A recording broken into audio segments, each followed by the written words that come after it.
Olá, boa tarde.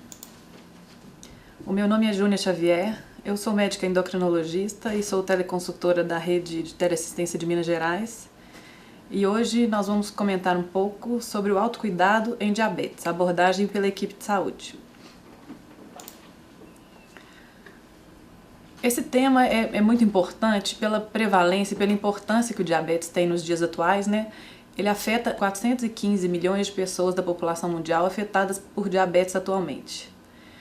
Desses 415 milhões no mundo, 80% dessas pessoas estão em países em desenvolvimento. Ou seja, é uma população com recursos limitados para tratamento, para acompanhamento, o custo das complicações é exorbitante. Então, a otimização dos recursos é imprescindível e isso torna ainda mais importante o investimento no autocuidado para cada paciente com o qual a gente tiver contato, o portador de diabetes. Esse grande aumento, essa explosão dos casos de diabetes em todo o mundo, eles podem ser explicados por alguns fatores. Um deles pelo crescimento e envelhecimento da população, né? É uma doença que afeta pessoas de mais idade com mais frequência, então o envelhecimento da população mundial leva a um natural aumento da prevalência. A maior urbanização, né? Com piores hábitos de vida, aumento de casos de obesidade e sedentarismo. Nós vamos comentar um pouco mais sobre essa questão nos próximos slides. E maior sobrevida dos diabéticos, né? Esse envelhecimento da população, melhores tratamentos, né? Apesar de todas as dificuldades, o tratamento hoje é melhor do que era há décadas atrás. Os diabéticos sobrevivem por mais tempo, o que acaba aumentando a prevalência. Bom, desses fatores que nós citamos anteriormente, a questão da obesidade e do sedentarismo são os fatores sobre os quais a gente consegue atuar de maneira a prevenir casos de diabetes, e naqueles que já têm a doença instalada, a gente pode melhorar a evolução e pelo menos minimizar complicações, né? Dados recentes do Vigitel de 2016, é um inquérito telefônico, né, para avaliar a prevalência de doenças. Em comparação com 2006, de 2006 para 2016, aumentou em 60% a prevalência de obesidade. Passou de 11,8% da população para quase 20%, para quase 19% da população em 2016. E a frequência em ambos os sexos parecida, né, tanto mulheres quanto homens bastante afetados. Isso para a obesidade. Agora, se a gente for contar conjuntamente sobrepeso e obesidade, mais de 50% da população brasileira tem excesso de peso, 54% aproximadamente. Então são números alarmantes, assustadores, e a gente tem que pensar nisso não só para a população adulta, né, mas para essas gerações de crianças e adolescentes que estão tendo atualmente, né, hábitos ruins, e a gente deve investir na questão da prevenção do diabetes e da obesidade desde o berço, desde o começo da vida dos indivíduos. O mesmo inquérito, né, em relação a diabetes, a prevalência de diabetes cresceu 61% de 2006 para 2016, passou de 5,5% em 2016 para 8,9% dos brasileiros diabéticos em 2016. Um aumento também assustador, né? Esse slide mostra como a faixa etária é importante, né? As faixas etárias mais velhas são muito mais afetadas do que as mais novas, né? Até os 35, 40 anos a prevalência é pequena, a partir dos 35 a 40 anos ela aumenta, e mais de um quarto dos idosos são diabéticos. E essa questão também em relação à avaliação da prevalência de diabetes em relação a anos de estudo.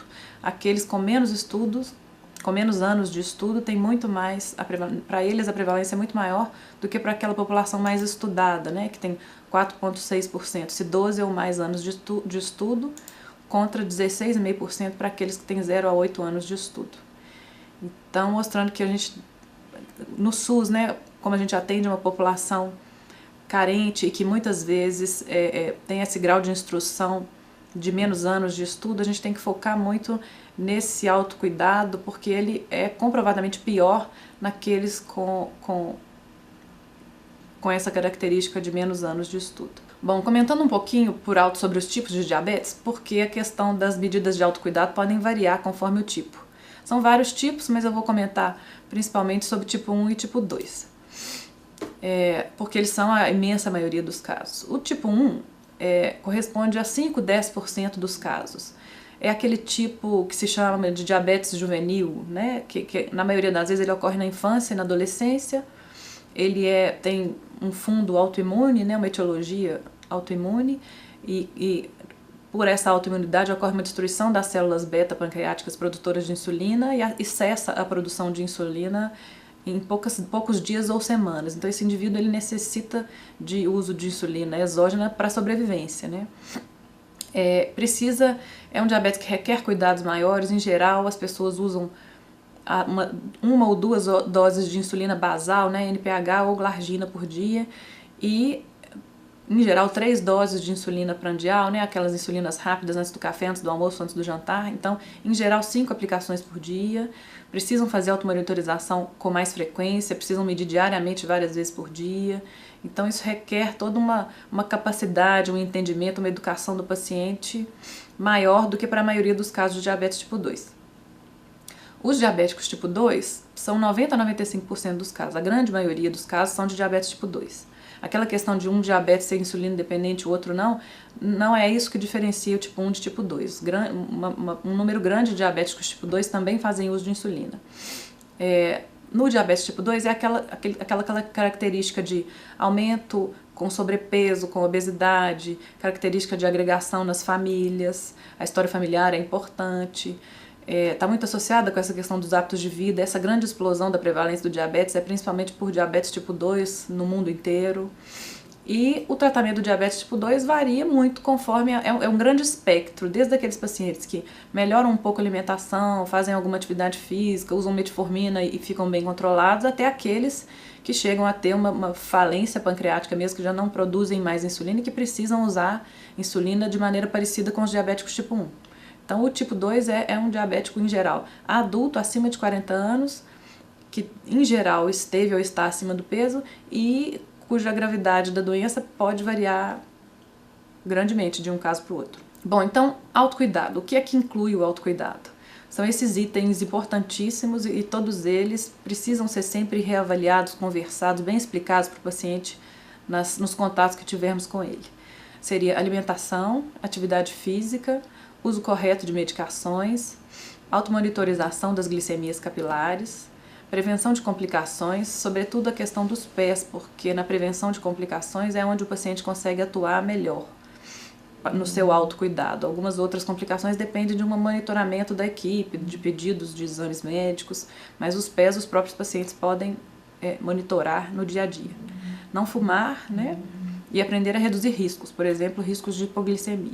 Comentando um pouco sobre a educação para o autocuidado, a educação em diabetes, ela é essencial, é uma parte que precisa fazer parte de todas as consultas, de todas as discussões, de todos os grupos, todo contato que o profissional de saúde, seja quem for, que membro da equipe for, tiver com algum paciente, a gente precisa buscar isso, entender quais são as dúvidas, quais são os pontos que aquele paciente ainda não está executando de maneira correta, claro, frente aos que estão descontrolados, né? E mesmo aos controlados, né? Reforçar os pontos positivos e esclarecer aqueles pontos em que ainda existam dúvidas ou pontos a serem melhorados adicionalmente. Comprovadamente, a educação em diabetes, ela ajuda na redução da glicemoglobina. Tem estudos mostrando impacto direto na hemoglobina glicada de até 0,8% logo após sessões de educação em diabetes. Os resultados são melhores se forem mantidas sessões periódicas. E os resultados em geral se perdem conforme o tempo vai passando. Essa redução de hemoglobina glicada pode ir se perdendo ao longo do tempo se isso não for reforçado. Então isso fala muito a favor daquela questão das discussões dos grupos, do reforço do aprendizado desse paciente, sempre, né? Isso não tem um prazo para acontecer. Isso é um questionário, é só para tá ruim para vocês verem, né? Com certeza é uma letra pequena, mas é só para vocês terem uma ideia do que seria, né? Mais ou menos a abordagem, as perguntas a serem feitas.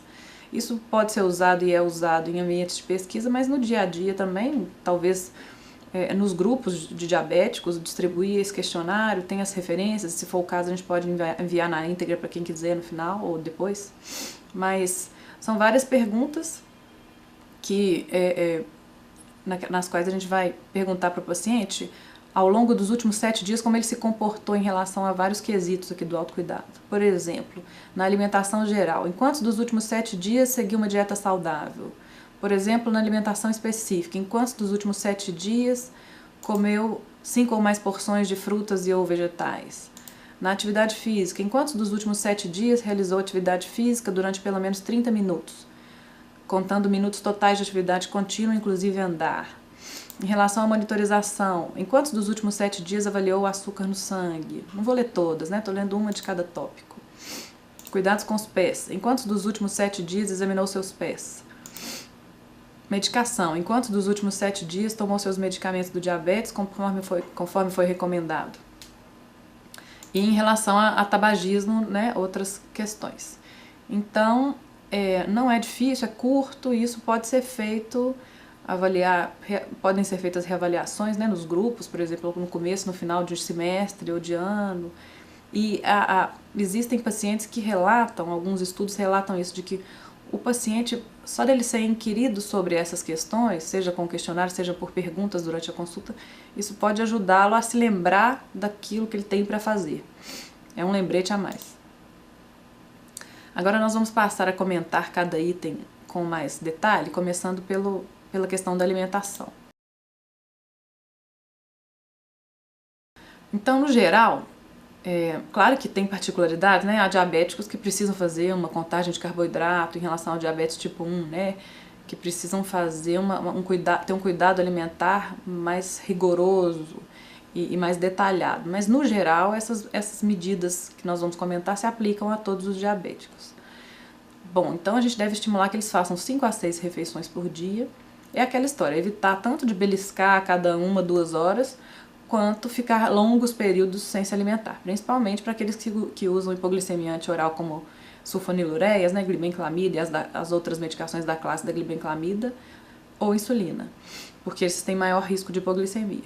Mas aquela questão de que o diabético precisa se alimentar a cada 2 horas, não precisa ser a cada 2 horas. Se ele precisar ingerir alimento com muita frequência, é um sinal de que a medicação talvez precise ser reavaliada, porque talvez tenha remédio demais, ele esteja precisando correr atrás para não ter hipoglicemia, se alimentando dessa maneira. E isso, claro, causa um ganho de peso, que é tudo que nós não desejamos num diabético.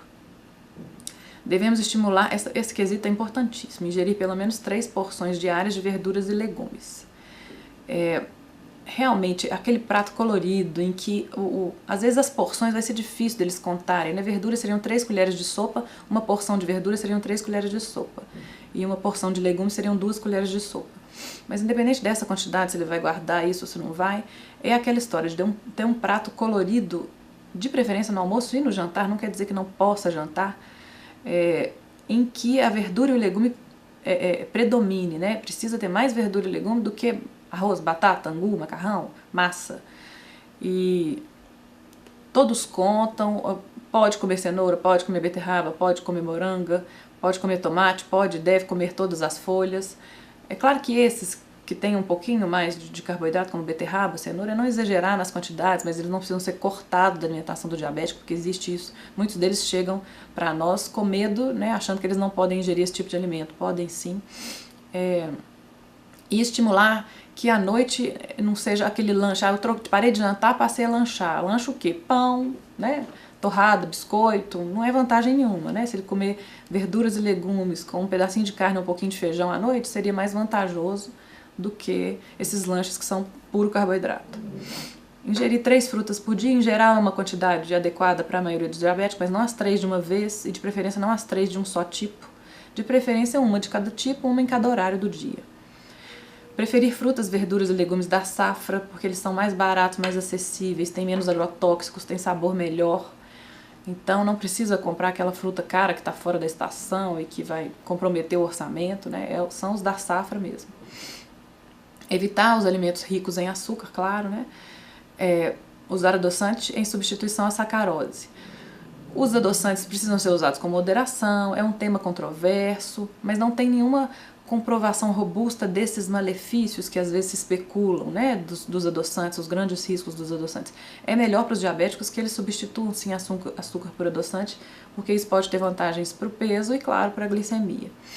Não é abusar, né, aquele vidrinho de adoçante, ele tem que durar semanas, pelo menos. Existem quantidades, existe um órgão americano, o FDA, ele regulamenta essas questões, ele tem quantidades definidas, seguras, para cada tipo de adoçante. Se alguém se interessar também, a gente pode enviar. Evitar o consumo excessivo de carboidratos, né, em geral, e preferir os integrais quando disponíveis. Bom, então evitar o excesso das massas, né, como se diz. Tanto arroz, batata, angu, macarrão, torrada, pão, biscoitinho. Tem gente que às vezes troca o pão, para de comer pão, mas come um monte de biscoito. Não é vantagem, né? Tem que se avaliar a quantidade geral de carboidrato no dia e em cada refeição. Os integrais têm mais fibra, são mais saudáveis, têm mais saciedade, podem reduzir, lentificar a absorção desse carboidrato e levar a um aumento mais tardio, evitar aquele pico de glicemia logo depois da alimentação. Então, os integrais têm várias vantagens em relação aos carboidratos simples, né? Aquelas farinhas brancas, né? Então, o arroz integral é interessante, o macarrão integral é interessante, o pão integral é interessante. Os biscoitos integrais variam muito, a grande maioria dos casos não são muito bons, então depende um pouco do tipo, mas no geral estimular o consumo de alimentos integrais e das fibras provenientes das frutas, verduras e legumes também, né? Que são importantíssimas fontes de fibra. Evitar os alimentos ricos em sal, usar temperos naturais como alho e ervas aromáticas para cozinhar, já que tantos diabéticos são também hipertensos, né? E mesmo que não sejam, essa questão do sal não é adequado, o alto consumo para nenhuma faixa da população. Lembrar que o sal não está só no saleiro, o que a pessoa completa ali, ela está muito ligada à questão dos alimentos ultraprocessados, que são riquíssimos em sal, né? Todo alimento pronto, empacotado, congelado, enlatado, na grande maioria das vezes que já sofreu um processo grande de industrialização, ele é muito rico em sal porque é um conservante. Então a gente tem que atentar tanto para o sal à mesa quanto para o sal já oculto em vários tipos de alimentos. Evitar os alimentos ricos em gordura trans. A gordura trans já está bem demonizada, né? Então esses alimentos já estão reduzindo, né? O espaço deles já está mais reduzido. E a gordura, de uma maneira geral, carnes gordas, frituras, doces gordurosos, queijos gordurosos. Não precisa tirar o queijo, mas o queijo gorduroso deve ser evitado.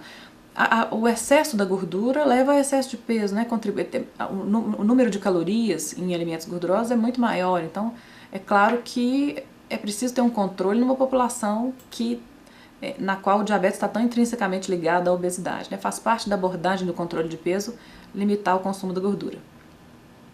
Preferir as carnes magras e não processadas, né? Aquela história de comer comida de verdade. Hambúrguer, salsicha e empanados não são carnes de verdade. Não deve ser estimulado o consumo porque tem gorduras inadequadas, tem um processo, são alimentos que já sofreram processos químicos, são completamente alterados, contém muito sal, então não há nada de vantajoso naquilo.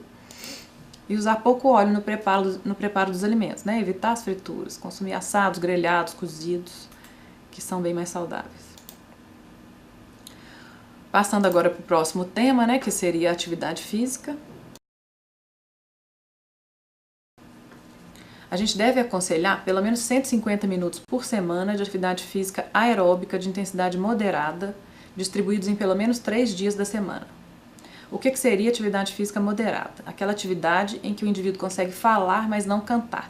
Ele puxa um pouquinho o fôlego, ele ofega um pouquinho, é uma fala mais entrecortada. Não é um cansaço extremo a ponto de se sentir com falta de ar, mas também não é aquela atividade que não está exigindo nada do fôlego, é um intermediário.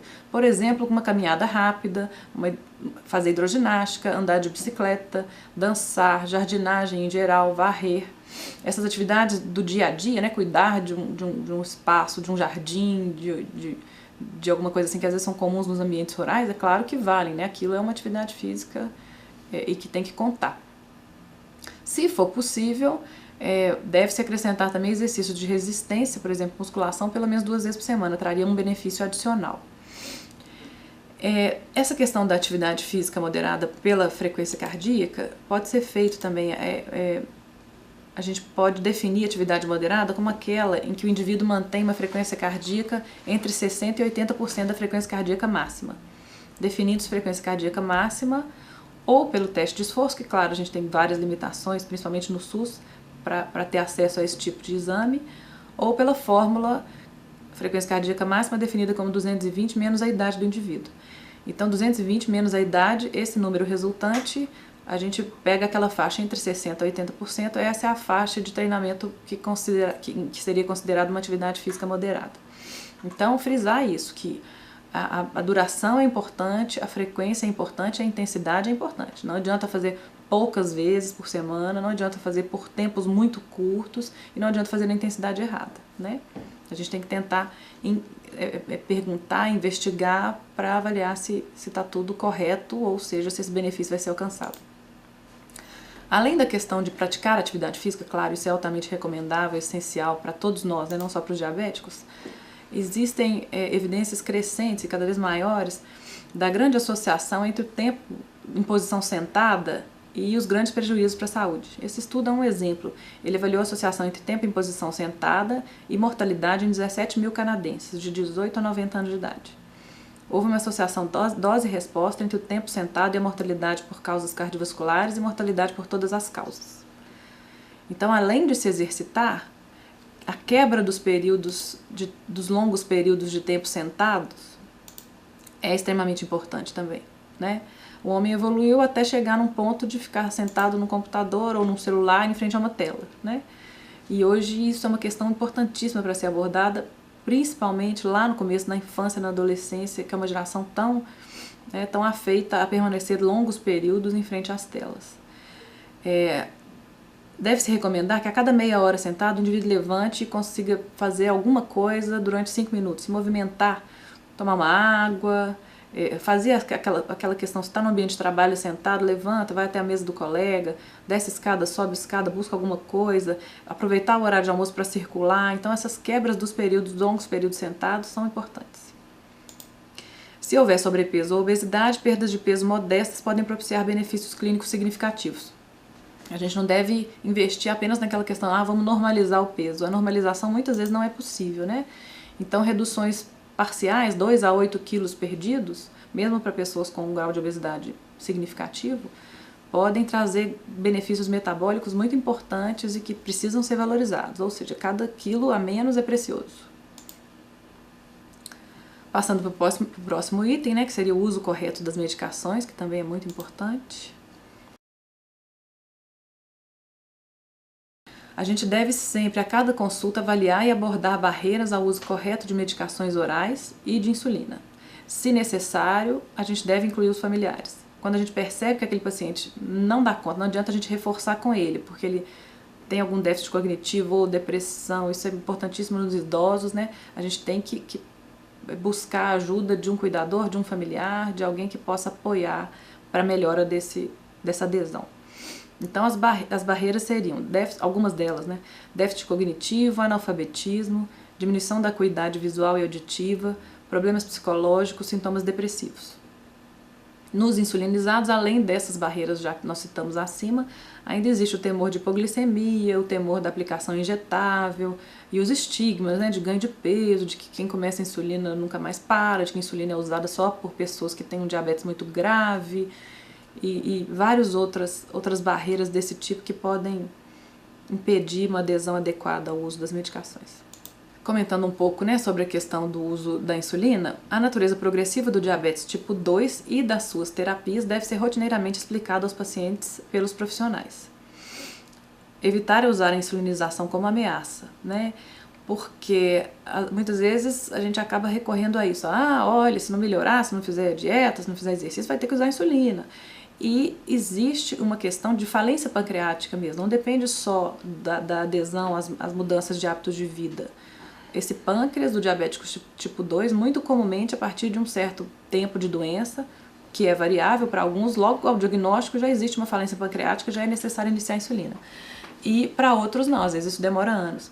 Mas a gente já deve ir pensando nisso e preparando esse paciente e tirando esses estigmas em relação ao uso da insulina, porque isso é possível que seja necessário, e no momento em que a insulina é necessária, só ela resolve, né? Não adianta, pode fazer a dieta mais apertada, fazer exercício o dia inteiro, que se o pâncreas não está produzindo insulina, não vai adiantar, ele vai continuar descontrolado, né? Então a gente deve, se a gente usou como ameaça ao longo de um período, a tendência é que ele encare isso como uma coisa a ser temida, né? Não a ser adotada. Para aqueles que já usam a insulina, a gente reavaliar a adesão ao uso diário e a técnica de aplicação correta é super importante, porque as omissões de dose e os erros de aplicação de insulina são extremamente comuns, extremamente comuns. Então, se a gente puder simular aplicações durante as consultas, analisar, sempre perguntar que dose que está em uso, porque muitas vezes é frequentíssimo a dose em uso ser diferente da dose que está escrita na receita, né? Às vezes não usa porque acha que aquela dose está grande, porque tem medo de hipoglicemia, porque um médico passou uma dose, o outro passou outra, então isso se perdeu no meio do caminho. É super importante a gente ter uma noção real de quantas unidades está usando, em que horários e se está falhando ou se não está.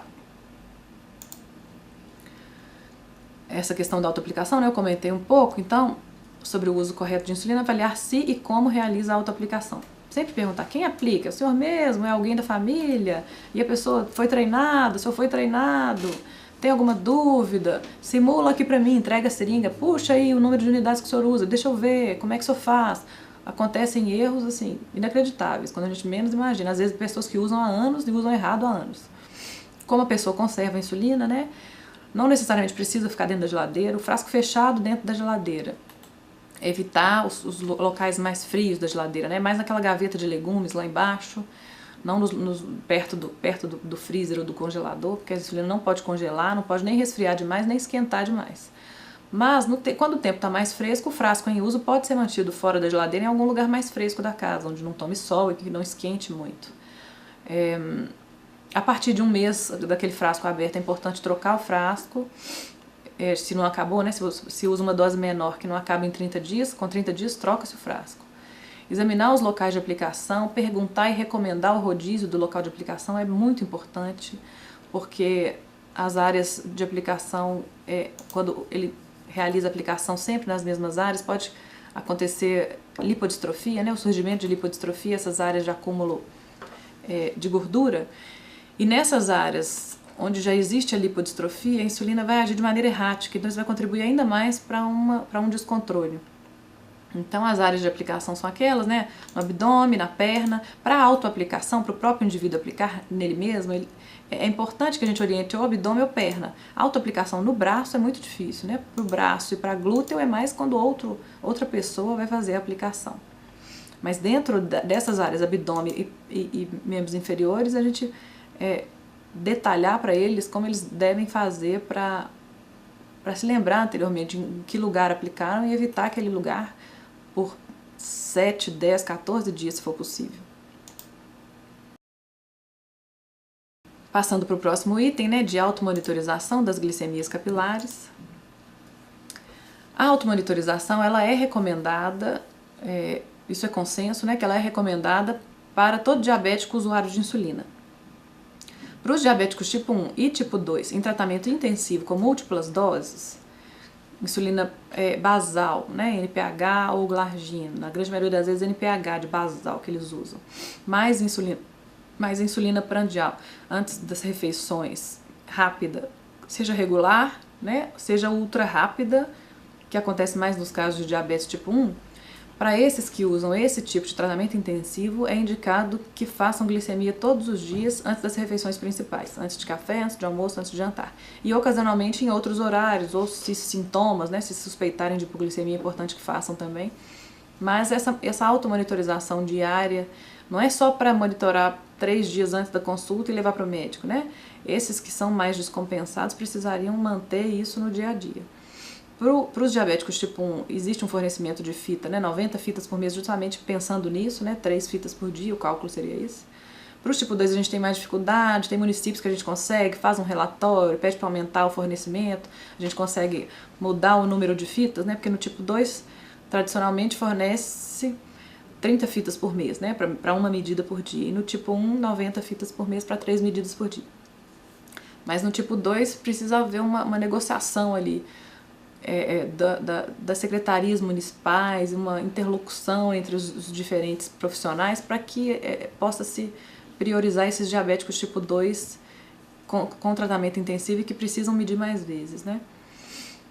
Para os diabéticos tipo 2 em insulinização não intensiva, aqueles que usam NPH 1 ou 2 vezes por dia, existe uma dúvida quanto à frequência indicada da automonitorização. Então, esses recebem as tradicionais 30 fitas por mês, e a gente pode pedir que eles meçam uma vez por dia, variando esse horário, ou não medir durante alguns dias, se não for possível, né, complementar, se o paciente não conseguir adquirir fitas a mais, né, ele poderia deixar de medir alguns dias e medir mais vezes, algumas vezes ao dia em horários diferentes, em menos dias da semana, né. E lembrar o paciente que essa monitorização ela é essencial para nós, profissionais de saúde, para a gente poder sentir como é que vai esse controle. Não adianta medir todos os dias em jejum, porque a gente já sabe, né? A partir do momento que mediu 15 jejuns seguidos, a gente já tem uma ideia de como é que aquilo vai. É importante variar esse horário. Os pré-prandiais, pré-almoço, pré-jantar, 2 horas pós-almoço, 2 horas pós-jantar. Variar a frequência, variar esse horário das aferições é muito importante. E as medidas das glicemias capilares, elas não precisam ser feitas de rotina para aqueles diabéticos tipo 2 que estão bem controlados por dieta e medicamentos orais.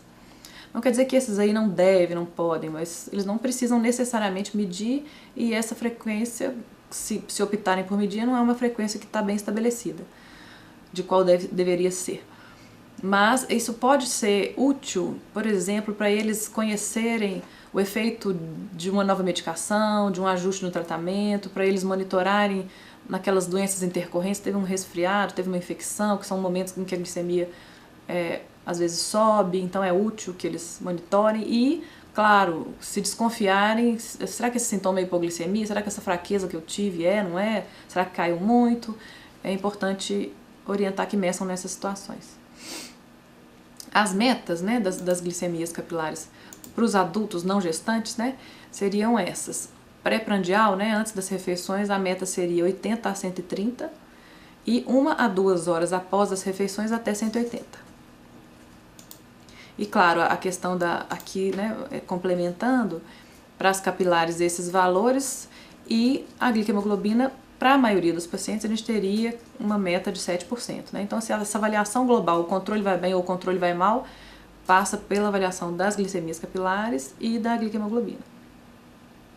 Claro que existem algumas situações em que a gente tem que individualizar, né? Essas metas elas podem ser aumentadas, elas podem ser afrouxadas naqueles em risco grande para hipoglicemia, ou que já tem muita comorbidade, ou com expectativa de vida muito reduzida, é lógico. Isso tem que ser visto caso a caso e o tratamento deve ser sempre individualizado. Passando para a parte de prevenção de complicações. A gente deve informar aos pacientes que a otimização dos controles glicêmico e pressórico reduz o risco de nefropatia, retinopatia e neuropatia diabéticas. É muito importante o paciente ter consciência disso, né? Porque muitas vezes eles não sabem que isso é uma coisa monitorável, né? Que a gente tem que reavaliar, pelo menos anualmente, né? A gente deve reavaliar rim, olho e a neuropatia, questão de sintomas e os pés em todos os diabéticos. Para os tipo 1 a partir de 5 anos de doença. Para os tipo 2 a partir do diagnóstico, porque muitas vezes no tipo 2 ao diagnóstico já existe doença há muitos anos, né? A gente nunca sabe quanto tempo dura um diabetes tipo 2. Nós não temos como definir isso, a não ser que a pessoa faça exames, né, regularmente, a gente consiga surpreender isso a partir de tal ponto houve um aumento. Mas na maioria dos casos a gente não sabe se a partir de quando isso aconteceu. E tanto glicemia quanto pressão são muito importantes. Não adianta a glicose estar ótima, a pressão estar descontrolada e o contrário também não. Então são indicados anualmente exame de fundo de olho com oftalmologista ou retinografia, avaliação renal, né, com urina rotina e albuminúria, que pode ser feita por relação albumina-creatinina, pode ser feita por microalbuminúria em amostra isolada de urina. Não precisa colher a urina de 24 horas, que requer, né, uma complicação maior para a coleta e acontecem erros com frequência. Pode ser feita em amostra isolada de urina. Examinar os pés, né, por profissional de saúde e exame periodontal com dentista. Então, o paciente informado de que ele precisa fazer isso, ele pode lembrar, nos ajudar a lembrar, eu acho que já tem um ano que eu fiz a avaliação do olho, ou do pé, ou do rim, né? É um aliado a mais para o bom controle. Em relação aos pés, a prevenção das complicações, nós temos que realizar a avaliação buscando fatores de risco para ulcerações ou amputações, né? Para definir essa população de maior risco, para essa questão tão grave que seriam as feridas dos pés diabéticos. Bom, então são fatores de risco: história de amputação ou ulceração prévia, neuropatia periférica, doença vascular periférica, deformidades dos pés, acuidade visual reduzida, nefropatia diabética, principalmente aqueles em diálise, aqueles descontrolados e os tabagistas. Então, pacientes diabéticos com um ou mais desses fatores, a gente tem que considerar como de risco e monitorar de perto, aconselhar, prevenir, porque a prevenção para o pé diabético é tudo, né? O tratamento é dificílimo, né? E muitas vezes é mal sucedido. Então, a prevenção vale ouro. Aqui nós vamos comentar rapidamente sobre um teste, o teste do toque nos dedos dos pés, ou Ipswich Touch Test. É uma proposta e que já foi validada por estudos de um método novo e mais fácil para avaliar, para identificar indivíduos diabéticos com perda de sensibilidade nos pés, que têm maior risco para ulcerações. É um método simples, seguro, rápido e fácil de executar. Não precisa de nenhum tipo de equipamento, não precisa do monofilamento para avaliação. Isso pode ser feito apenas com toques mesmos, o dedo do examinador no pé do paciente. O teste é feito tocando-se muito levemente 6 dedos do paciente, 3 em cada pé, para avaliar quantos dos toques serão sentidos pelo paciente. Algumas regras importantes, né? O toque deve ser leve e breve, né? Durar 1 a 2 segundos, não pressionar, não dar batidas, não acariciar a pele. Se o paciente não responder, não pressionar mais forte para obter uma reação.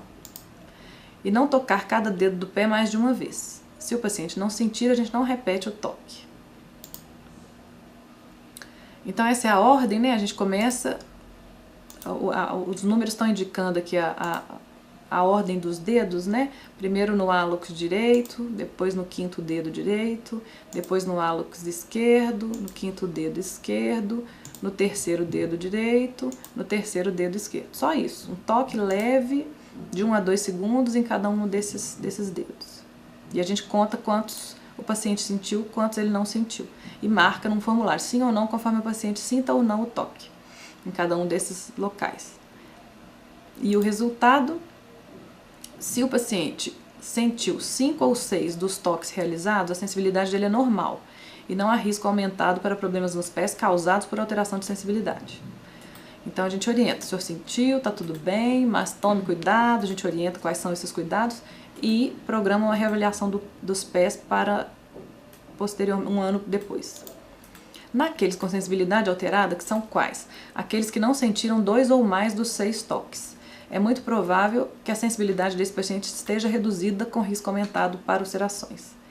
E nesses casos a gente tem que redobrar os cuidados e as orientações e esse paciente deve ser acompanhado por equipe multiprofissional, incluindo médico, para reavaliações e orientações para a prevenção de ulcerações. Então, o médico, o enfermeiro, o nutricionista para ajudar no controle glicêmico, talvez um angiologista, né? Isso vai depender de qual é a situação, mas é um paciente que a gente tem que ter mais cuidado porque o risco de começar uma ulceração é bem maior se ele já não tem essa sensibilidade protetora preservada. Só comentando, essa questão dos pés, existe na parte do site de teleeducação, existe um vídeo do exame, a gente gravou um vídeo curtinho realizando o exame com mais detalhes, então se puderem acessar, se tiverem interesse, está mais bem explicadinho lá. Isso é um infográfico que também está no site, na parte da teleeducação, que pode ser inclusive distribuído, impresso, né, para orientação para os diabéticos, quais seriam os cuidados com os pés, né, examinar os pés diariamente, usar meia de algodão, que absorvem bem o suor, evitar aquelas que têm costura, que machucam. O calçado tem que ser muito bem escolhido, precisa proteger o pé. Claro que é muito melhor andar de sapato fechado, sobretudo para esses que já têm perda de sensibilidade, né, andar de chinelo, de rasteirinha é um perigo. Então, tem que ser um sapato fechado, mas confortável. Aquele que dá calo, que dá bolha, tem que ser eliminado. Cortar as unhas retas, né? Não cutucar os cantinhos das unhas, não ficar tirando cutícula do pé. Enxugar bem os pés, inclusive entre os dedos.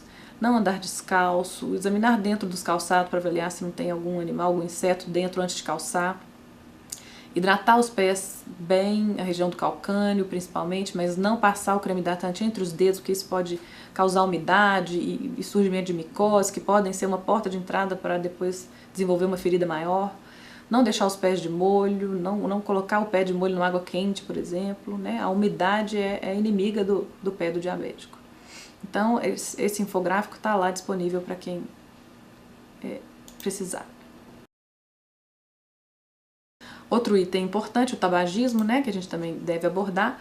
Os diabéticos que fumam, eles têm maior risco de doenças cardiovasculares, morte prematura e complicações microvasculares do diabetes. Claro, o tabagismo precisa ser combatido em qualquer situação, né? Mas para os diabéticos que já têm essa questão da doença cardiovascular tão importante, a maior causa de mortalidade nos diabéticos são as doenças cardiovasculares. A gente tem que insistir ainda mais, né?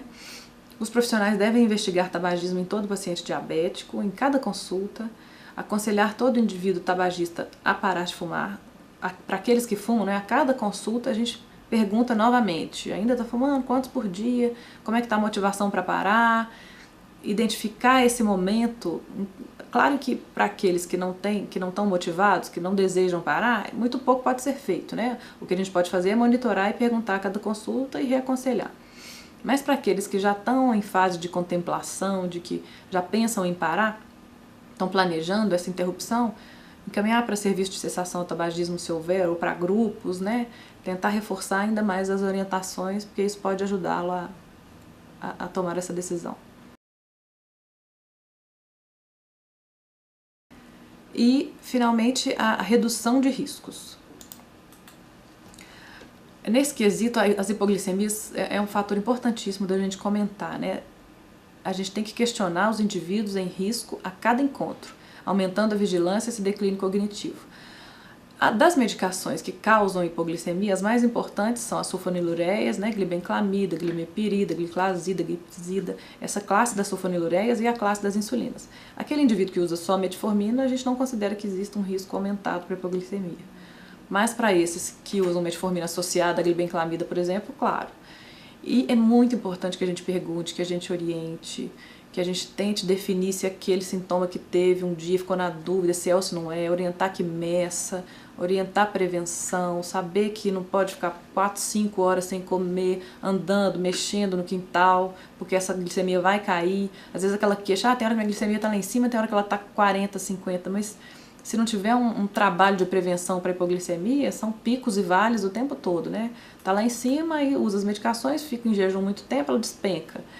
E o risco de cada hipoglicemia é muito grande, né? Esse indivíduo está em risco de acidentes e inclusive isso pode aumentar a incidência de infarto, né? De desfechos cardiovasculares insatisfatórios. O consumo de álcool, né, nós temos que orientar que, para aqueles bem controlados, que bebem com moderação, 1 a 2 doses no máximo por dia, não todos os dias, isso pode ser compatível com um bom controle, mas isso exige um autocuidado melhor, né, nos outros aspectos. E é importante que os diabéticos saibam que o consumo de álcool pode aumentar o risco de hipoglicemia tardia, sobretudo, né, para esses que eu já comentei no item anterior, para os usuários de insulina ou de sulfonilureias.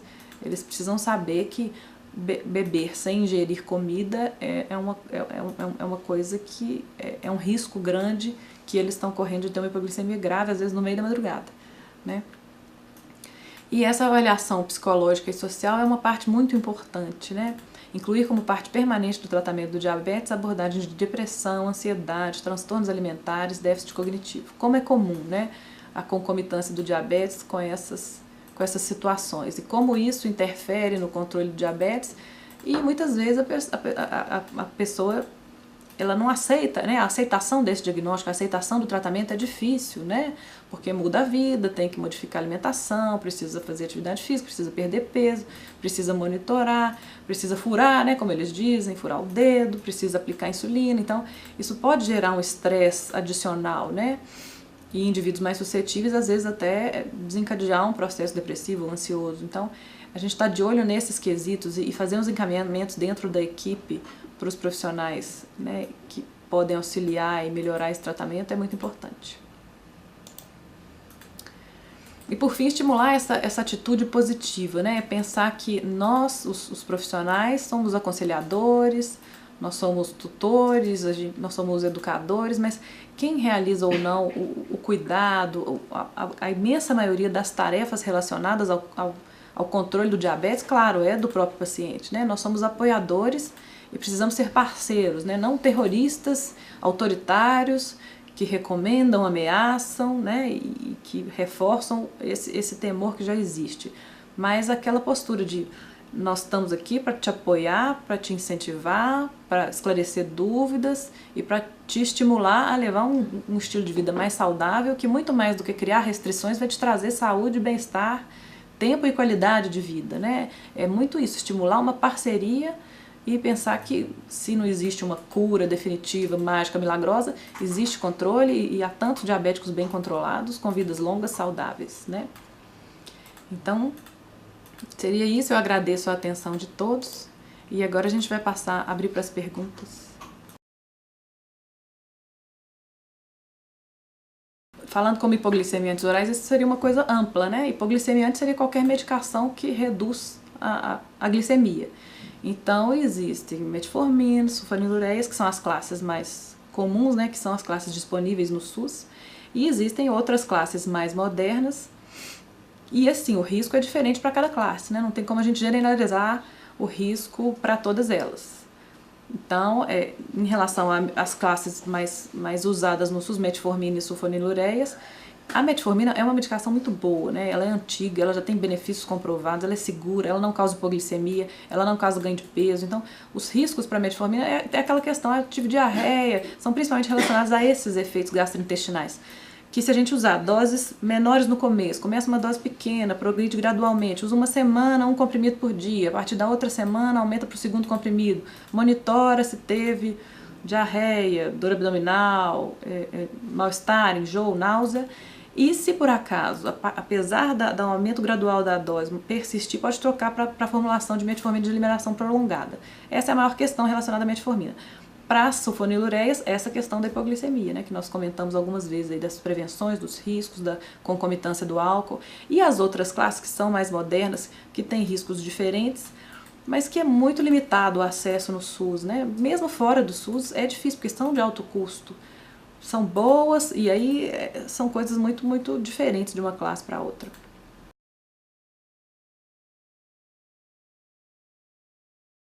A gente comentou lá na parte do automonitoramento, depende do horário, né? Antes das refeições, entre 80 e 130. Pré-café, pré-almoço e pré-jantar, 80 a 130. 1 a 2 horas após as refeições, até 180.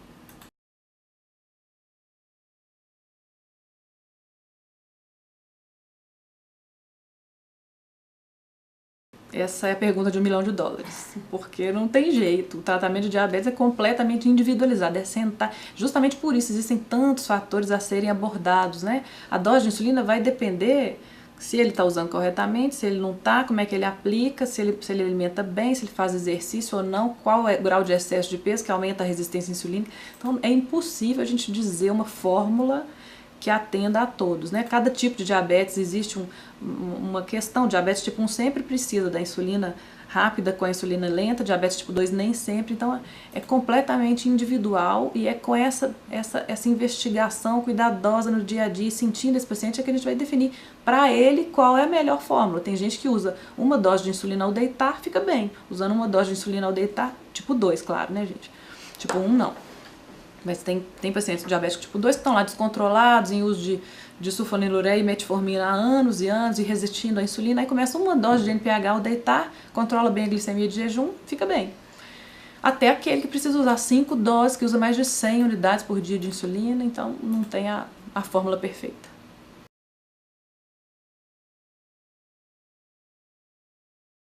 Todo tipo de acidente, né? Porque se esse indivíduo, naquele momento, ele tem fraqueza, ele tem uma alteração do estado mental, né? Confusão, às vezes até coma, né? Ele fica confuso, ele fica com a destreza motora limitada, então ele pode sofrer uma queda, pode estar subindo num telhado, pode estar descendo um ônibus, pode estar dirigindo, pode estar, né? As situações mais diversas. Então, a prevenção da hipoglicemia é muito importante, inclusive por conta disso, né? Nós temos que pensar nos riscos. E não vale a pena, por exemplo, uma situação hipotética, um senhor idoso de 70 anos, que já tem diabetes há muitos anos, a gente ficar insistindo para manter uma glicemoglobina de 6% às custas de uso de uma dose maior de glibenclamida. Esse paciente está em risco de ter hipoglicemia. A gente não precisa necessariamente forçar tanto a barra num idoso com uma medicação que tem maior risco para hipoglicemia, porque tudo é dosar, né? Claro que nós não queremos deixar o descontrolado, nem para a hiperglicemia, nem para o lado da hiper, nem para o lado da hipoglicemia.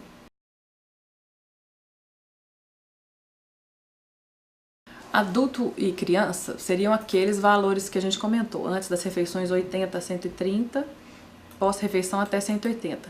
Com essas questões da individualização, um diabético tipo 1 de 2 anos de idade, não tem jeito da gente achar que todo dia antes das refeições ele vai estar entre 80 e 130. Não vai. O diabetes tipo 1 é muito, por essa questão das dificuldades maiores, por ser um diabetes de mais difícil controle, é muito importante que tenha o médico endocrinologista envolvido nesse cuidado. Claro que a equipe, né, da atenção básica precisa e deve participar, mas a presença do endocrinologista ali é importante. Bom, então para esses, por exemplo, um caso desse, né, um diabético, criança pequenininha, a gente não sabe se ele vai comer, se não vai, se aceitou a medicação, quanto que vai correr ou não, né, que hora que vai fazer atividade física. Então é difícil definir para essas idades, ou um idoso que já tem um grau de demência, que tem uma expectativa de vida limitada, que já tem insuficiência renal. Para essas populações e algumas outras, a gente pode afrouxar essas metas, né? Então, mas não tem também um valor, então deixa de ser 130 e vai para quanto? A gente afrouxa muito mais na questão do valor da hemoglobina glicada. Por exemplo, uma hemoglobina glicada de até 8 ao invés de até 7, para esses de mais difícil controle ou com maior risco de hipoglicemia. E para as gestantes, o controle, tudo em grávida tem que ser mais apertado, né? Então, para elas, no jejum, seria o valor de 95, 1 hora pós-refeição até 140, 2 horas pós-refeição até 120. Então, os valores para as gestantes diabéticas, seja diabetes gestacional, seja diabética antes da gravidez, seriam menores do que para a população geral, que em geral é isso, 80 a 130 antes das refeições, jejum e antes das refeições, e até 180 pós-refeições. Podem, muitas vezes devem. Depende se elas conseguem alcançar esses valores de 95, 140, 120, né, que eu citei, com alimentação, atividade física, ótimo. Se não, elas precisam usar insulina. É a medicação mais usada na gravidez para o diabetes gestacional, para aquelas que precisam usar medicação. A maioria das portadoras de diabetes gestacional não precisa chegar a usar medicação. O diabetes gestacional é aquele que se desenvolveu ao longo da gravidez. Claro que aquela que já era diabética antes, já usava insulina antes, ela vai continuar e até intensificar o uso na gravidez para a gente alcançar essas metas mais rigorosas.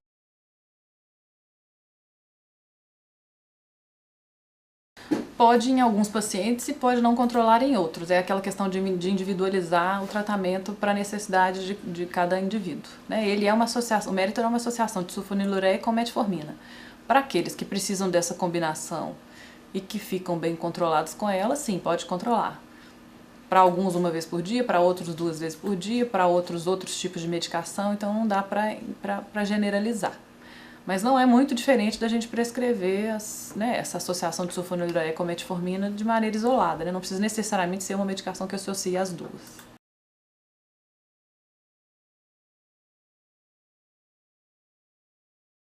Para diagnóstico, a gente considera, depende de qual critério a gente vai usar, né? Em jejum, 126 ou mais. Para pós-destrozol, 2 horas após 75 gramas de destrozol, 200 ou mais. E para valor de glicohemoglobina, a hemoglobina glicada pode ser usada para diagnóstico também, 6,5 ou mais. Então, esses 3 critérios, glicemia de jejum maior ou igual a 126, glicemia 2 horas pós-destrozol maior ou igual a 200 e hemoglobina glicada maior ou igual a 6,5% são critérios diagnósticos. Para a gente afirmar, você é diabético, a gente tem que ter mais de um. Então, 2 glicemias acima de 126 é o que a gente mais vê, porque esse paciente fez uma glicemia há algum tempo, estava 130. A gente repete para confirmar, ela vem novamente acima de 126, né? É o mais comum.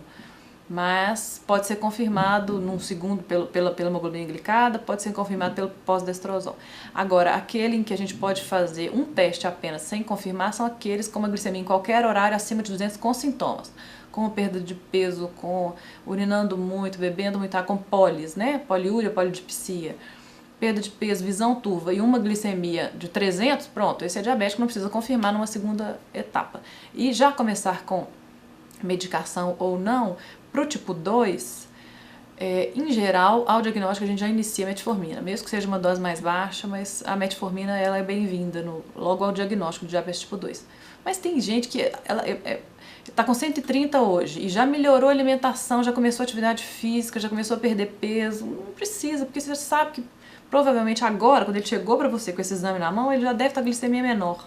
Então, teoricamente, os consensos mandam, sim, ao diagnóstico comece metformina nos tipo 2. Mas tem essas questões para a gente individualizar e às vezes não é necessário, porque ele já controlou, já melhorou muito o hábito de vida e não vai precisar.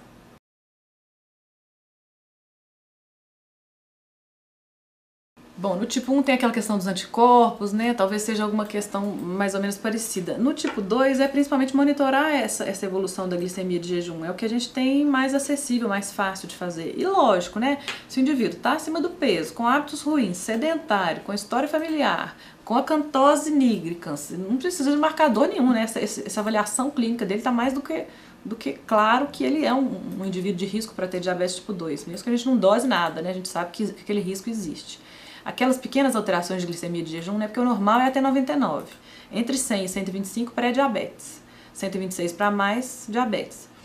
Existe, assim, dosar insulina em jejum para fazer aquele cálculo do índice de resistência à insulina, ROMA-IR, mas isso não é muito importante. A gente pode perfeitamente analisar o risco e orientar e prever esse diabetes tipo 2 com essa avaliação clínica e com os valores da glicemia de jejum quando ela começa a alterar, né, nessa faixa do pré-diabetes.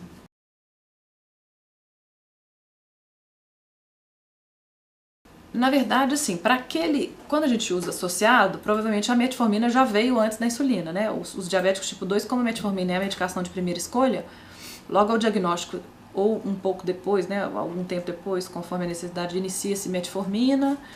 Não está bem controlado com a metformina, vem uma segunda classe, muitas vezes sulfonilureia, se possível, essas medicações mais modernas, mas que tem essa limitação grande do custo, até que não vem um bom controle, até que numa fase posterior vem o uso da insulina. Então, o uso da metformina junto com a insulina nos diabéticos tipo 2 é muito interessante. Ele é um sensibilizador ao efeito da insulina. Em geral, a gente consegue usar doses menores de insulina quando ele está em uso de metformina. E é interessante, porque limita o ganho de peso, né? Pode ajudar a fazer com que aquela insulina exógena haja melhor no organismo se existe o uso concomitante da metformina. Diferente das sulfonilureias, né? A partir do momento que está usando 2 doses de NPH por dia, tirar a glibenclamida, tirar a glimepirida, as sulfonilureias devem ser suspensas.